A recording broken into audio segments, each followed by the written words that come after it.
Abang teh punya hati baik ya, tapi godaannya banyak. Dunia udah dikasih, dan nggak ada apa-apanya. Mobil juga.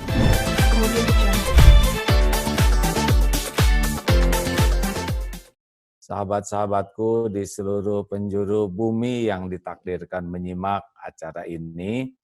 Alhamdulillah bincang-bincang Ramadan kita kali ini kedatangan tamu yang tidak asing lagi, Bang Hotman. Apa kabar Abang? Sehat Pak Haji. Sehat Sehat tapi parno. ya, wah senang sekali lihat segar seperti ini di rumah. Ini posisi di mana sekarang? Lagi di rumah sudah hari ke-45. Hari ke-45, naik atau turun berat badan? Naik dikit, yang masalah selalu kejiwaan. Parno terus, takut ketularan. Takut ketularan ya. Nah, Gimana dong Lamborghini-nya dan sebagainya nggak keluar nih? akhirnya alam yang berkuasa. Sekarang Oh, diganti dengan sepeda. ganti dengan sepeda sekarang ya? Ya, di sekitar rumah naik sepeda, jalan kaki, semua kemewahan tidak ada artinya. Nah, ini kita langsung cerita nih. Kan orang-orang banyak yang rindu, pengen nyobain kaya, terkenal, segala ada. Sepertinya Abang udah ditakdirkan itu oleh Allah diuji sekarang. Apa sih rasanya jadi orang sang kaya, punya mobil mewah-mewah gitu, Bang?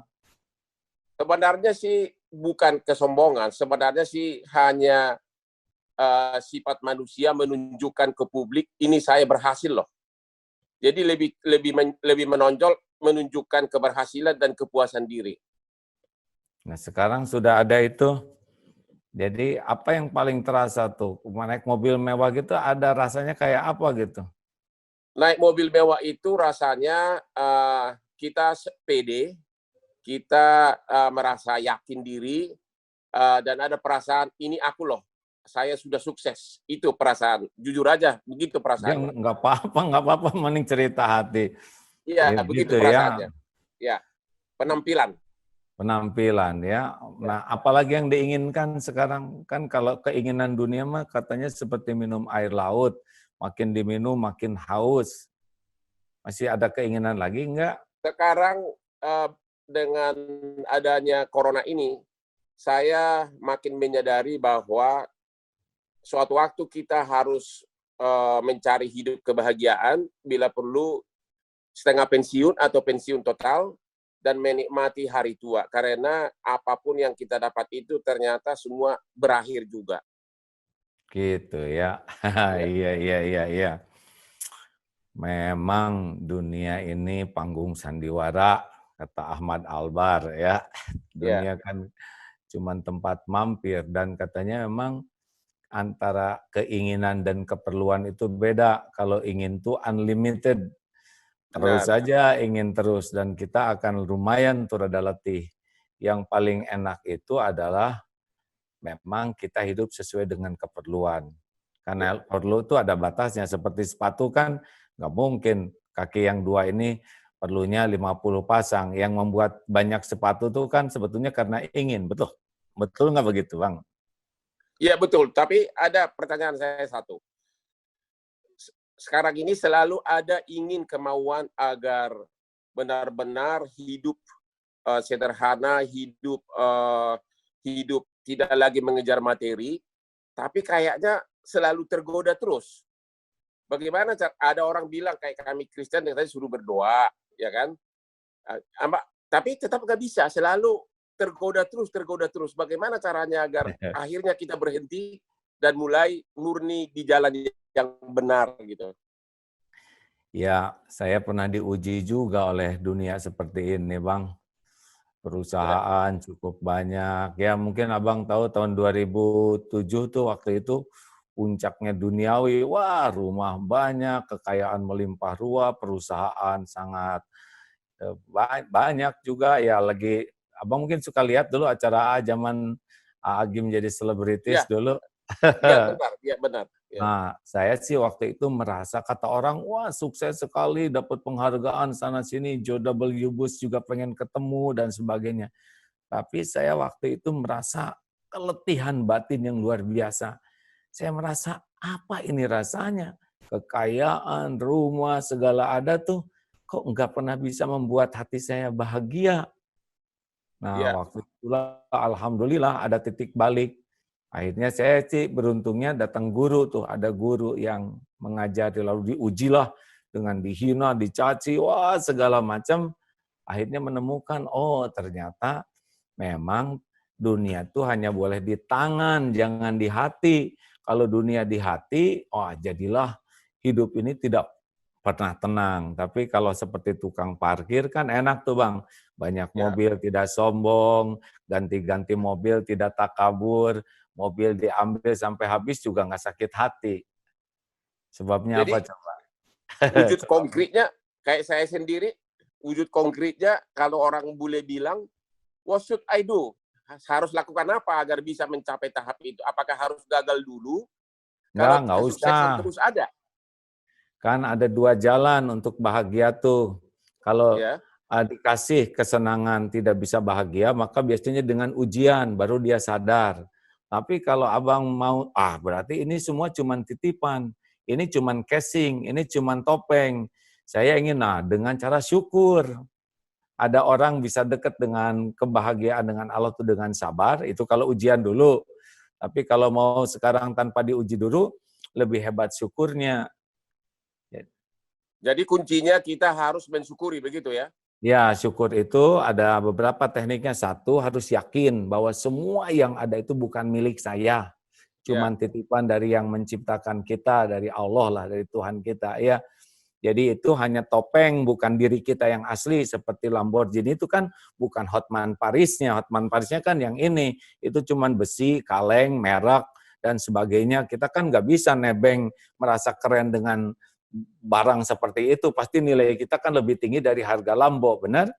Nah, Benar. jadi itu adalah ini adalah casing titipan. Yang kedua, selalu memuji keadaan apapun, mau dipuji, mau dicaci, ada, tiada. Yang ketiga, gunakan ini nikmat yang ada itu untuk kebaikan seperti keinginan penciptanya. Lebih banyak lagi sedekah dari yang sudah, mungkin sekarang sudah banyak sedekah. Nanti lebih dendang lagi tuh. Wah, itu kebahagiaannya mulai terasa. Nah, begitulah Gitu di ya. antaranya. Kalau itu kan itu menyangkut kekayaan dan kepopuleran. Sekarang ada Ya. lagi, saya ini lagi populer. Tentu banyak godaan wanita cantik. Nah, itu bagaimana kita Ini jadi mensyukuri yang di terbalik. rumah Ini aja atau nanyanya ke gimana? saya. Baik, Maksudnya gimana cara gimana? mensyukurinya gimana gitu loh. An Kalau kita mensyukuri. kan ada istri, terus banyak puluhan wanita cantik di luar. Kalau tadi kan menyangkut harta benda, kita syukuri dan kesuksesan. Tapi kalau menahan godaan seperti ini bagaimana? Kalau di Islam sih sudah ada solusinya, Bang. Ya, diperbolehkan 4 dengan syarat adil, ya. Ya. Nah, tapi kalau di agama lain kurang paham. Kalau tidak dengan cara yang halal, kan kalau dengan menikah sah itu ya, maka terhormat wanita itu tidak seperti yang tidak dinikahi. Kalau tidak dinikahi kan nggak jelas statusnya, nggak dimuliakan, nggak dihargai, hak-haknya tidak dihargai. Kalau di dalam Islam, kalau toh sudah siap dan juga ada dalam keridoan, bisa begitu. Tapi itu di luar kemampuan saya tuh Bang, kalau abang nggak tahu, saya nggak tahu aturan agama abang begitu. Ya, tapi maksud saya terlepas dari agama manapun, kita laki-laki ini kan bagaimana cara ngeremnya gitu loh. Ya, Terlepas dari agama dulu. baik, baik, baik. Caranya adalah jaga pandangan, Bang. Nggak usah segala dilihat. Kan nafsu itu datangnya dari mata. Mata yang tidak terjaga udah pasti membuat kepikiran dan hati dan nafsu, begitu. Makanya ada kalau di dalam agama Islam tuh godul basor, jaga pandangan. Karena udah pasti nafsu itu diawali dari mata. Nah ini susah nih, abang ketemu banyak orang, caranya udah diam aja di sini di rumah. Tapi apa realita Pak bahwa seorang suami yang sudah sukses, apa masuk di akal dipastikan dia bisa bahagia dengan hanya satu istri atau dengan istrinya, sementara godaan begitu banyak, apa itu realistis? Ini tuh jadi kebalik begini acaranya, jadi nanya ke saya yang bagian nanya. Tapi saya bisa Kan paham betul. dari segi rohani Ya, kan Bapak. ya. Ya. Saya paham betul bahwa Allah menciptakan laki-laki dan perempuan itu berbeda ya. Tetapi ya disinilah ujiannya. Ya, Halo? ini harus, ya alhamdulillah. Ya inilah ujiannya. Makanya hidup ini ujian tuh ada kelapangan, ada kesulitan. Ujiannya abang harus betul-betul punya komitmen jaga diri ya. Begitu ya. Iya bang, nggak mudah. Makin kan ujian yang lebih berat itu adalah kelapangan, kesuksesan, pujian, penghargaan, banyak disukai oleh orang. Nah, tidak mudah orang selamat dengan ujian yang kemudahan. Kayak pesawat nih ya, kalau Ya, lancar, tidak ada goncangan, itu kan biasanya orang nonton video, tidur dengan musik, sebagian ada yang zikir. Tapi kalau sudah dikasih goncangan, turbulence, nah itu biasanya kuat tuh berdoanya, semua ikut jadi berdoa. Makanya begitu. ujian betul nih kayak posisi Bang Hotman ini. Usia berapa sekarang? Aduh, 60 ya? sudah 60 lah. 60. Kita cuma beda 2 Karena tahun. Kan? Pak Haji berapa? 58? 58. Saya 58 ya. 62. Oke, ada pertanyaan satu lagi. Kan banyak pengusaha yang kelihatannya di luar itu nyumbang sana sini, ya. Tapi namanya pengusaha kan tidak mungkin sukses tanpa lipat gulipat gitu loh. Ya, artinya hasil kekayaannya itu justru adalah bermain kiri sana sini. Tapi dalam keadaan begini dia pamer sumbangan sana sini. Itu gimana pandangan Pak Haji? Ya kalau saya kan pengusaha juga Bang. Ya, Ya ada beberapa usaha, bagi saya pantang sekali itu untuk mendapatkan sesuatu dengan cara yang tidak baik. Karena nanti tidak berkah. Cirinya rezeki tidak berkah tuh 3.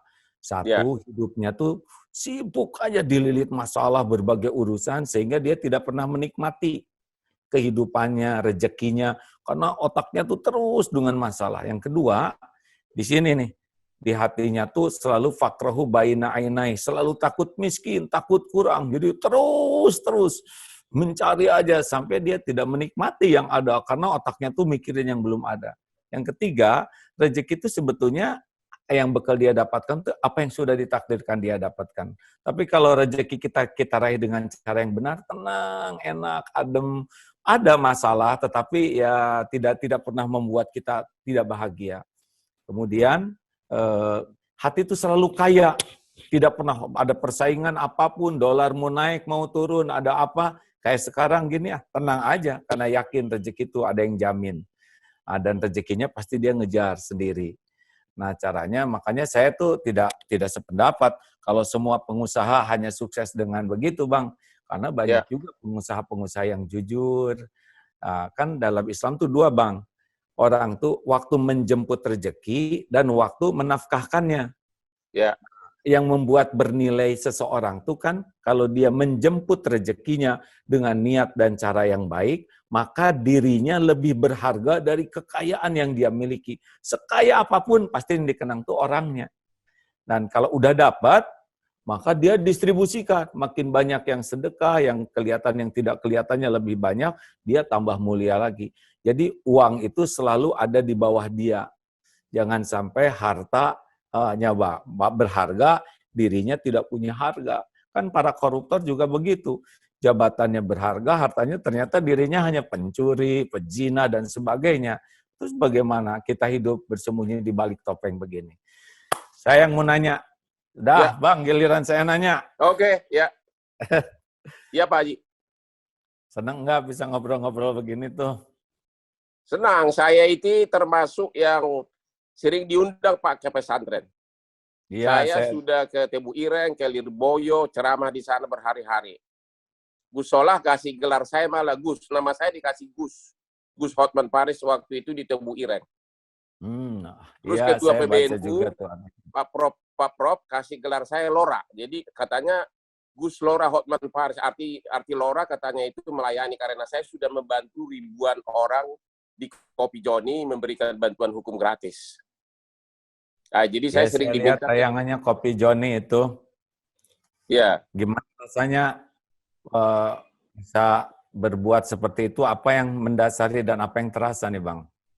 sebenarnya itu secara kebetulan saya 25 tahun sukses sebagai pengacara internasional dengan bapaknya Nadiem Makarim, Menteri Kehakiman, bapaknya Dr. Nonwar Makarim.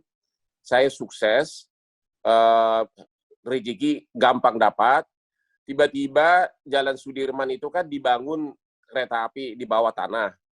Sehingga saya jadi malas berkantor di Sudirman, pindahlah saya ke kantor di Kelapa Gading dekat rumah. Kebetulan dekat rumah itu ada Kopi Joni. Jadi saya sering mampir kalau pagi karena ada waktu tidak macet lagi. Dan teman-teman yang gratis pun kayak selebriti segala macam kalau minta bantuan datang ke sana. Akhirnya jadi populer. Tiap Sabtu Minggu itu jam 2 subuh seluruh Indonesia datang. Dari Poso, dari Kalimantan, dari mulai korban pemerkosaan, penipuan, semua datang. Akhirnya saya kewalahan. Jadi tidak ada maksud untuk populer, itu terjadi begitu saja. Begitu. Yang terasa apa? Yang terasa benar apa kata orang itu, kalau kita berbuat baik, hati kita itu lega. Itu yang saya rasakan salah satu. Minimum dosa saya selama ini sepertinya kok sudah mulai berkurang dikit-dikit gitu loh. Ini rahasia kita ya Bang ya. Ya. Kenapa kita dihargai orang? Ya.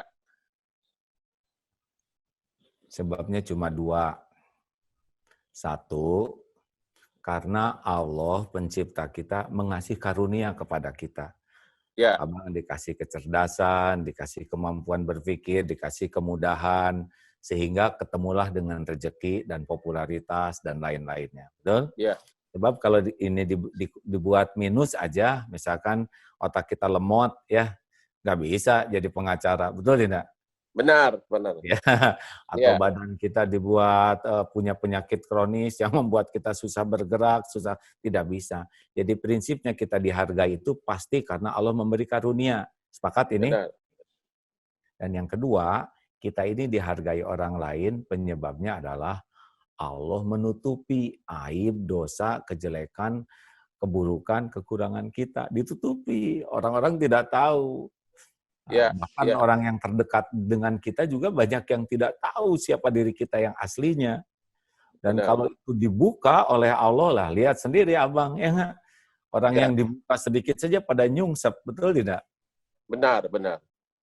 Benar. Tapi bagi saya pribadi, sebagai seorang pengacara, kan berperkara itu kan harus bertarung tiap hari.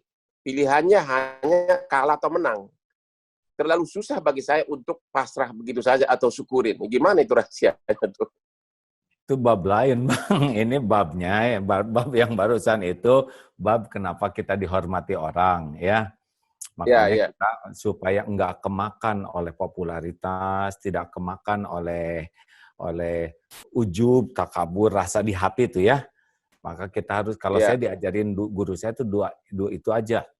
Ingat bahwa kamu tuh dipuji, dihargai orang karena karunia dari Tuhanmu, bukan dari milikmu. Dan kalau diambil seketika juga, apalah terpleset gitu ya, kita nginjak kulit pisang, kepala kebentur, koma, selesai itu pengacaranya, benar? Atau sekarang lah dikunjungi oleh Mbak COVID-19 misalkan ya. Ya.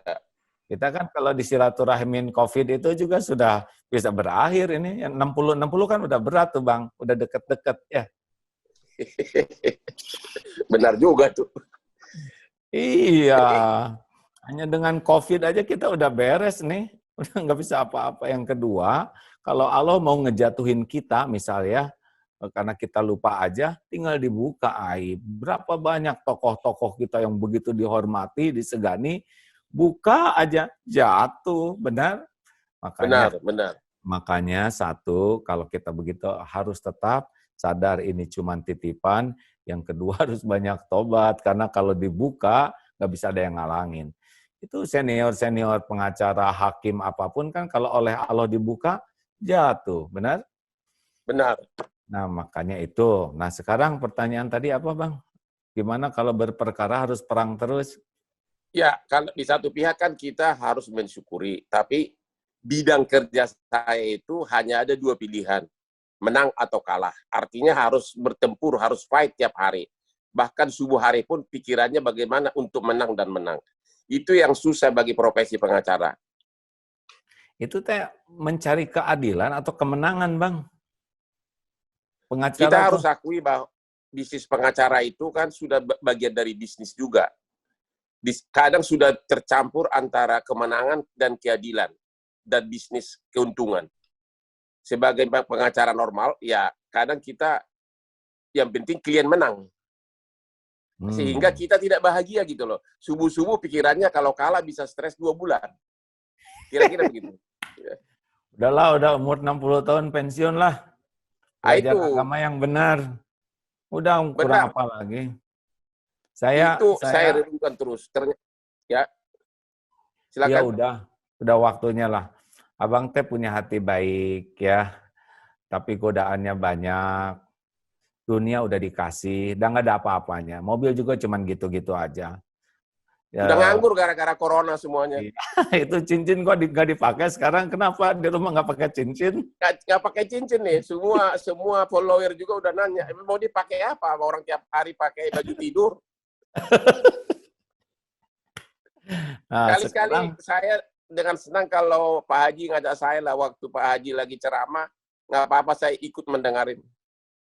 boleh, saya suka sekali ceramah tentang ilmu hati, Pak Bang Hotman, ya. Ya, Bahwa sebagaimanapun kita nggak bisa bohong ke hati kita sendiri, ya. benar. Bahwa kita rindu, makin lama kan makin dekat dengan kematian. Kalau Bang Hotman kira-kira ingin panjang umur nggak? Ya, dulu saya pernah mimpi agar umurnya 124. Gimana Tapi kalau stroke dari umur 61 semua orang enak nanti lihat kita masih hidup, Bang. ya itu dia masalah, ya. Apalagi sekarang ini sudah parno, tiap menit kita parno gara-gara corona ini. Ya, jadi Bang, gini ya. Kalau saran saya sih udah usia segini sudah saya mah ngitungnya kalau Nabi Muhammad kan 63 tahun Ya, meninggal ya. Bagi puncak-puncaknya kesuksesan gitu. Jadi masih seger-segernya. Sahabat-sahabat Nabi juga Abu Bakar 63, sahabatnya ada 3 orang tuh 63 tahun. Jadi saya matoknya juga saya 63 tahun harus sudah siap pulang. Walaupun kan kalau umur tuh ada 3 rahasianya. ya, Satu, waktu kita tidak tahu itu rahasia Allah pencipta kita. Yang kedua, tempat. Kita akan ngedatengin tempat kematian kita. Dan yang ketiga, cara. Kita tidak tahu ya, caranya seperti apa. Kalau udah waktunya harus meninggal kan kita pasti mati. Orang mati kan cuma satu sebabnya, karena waktunya sudah tiba. Lalu nanti ya, akan datang penyebabnya. Penyebab itu bukan yang membuat kita mati, tapi jalan kematian aja. Tapi kan yang namanya sukses itu kita mati dengan mati terhormat, husnul khotimah namanya kalau di Islam. ya, Supaya ya, matinya baik, ya sudah sekarang tiap hari mikir baik, ngomong baik, berbuat baik, berhati baik. Karena Allah itu tidak nyimpan kebahagiaan kecuali pada kebaikan. Nah kan udah ya, lama hidupnya ya. 60 tahun, harus punya waktu buat jujur. Itu saya bahagia tidak? Mau sampai kapan ini hidup kayak gini ya?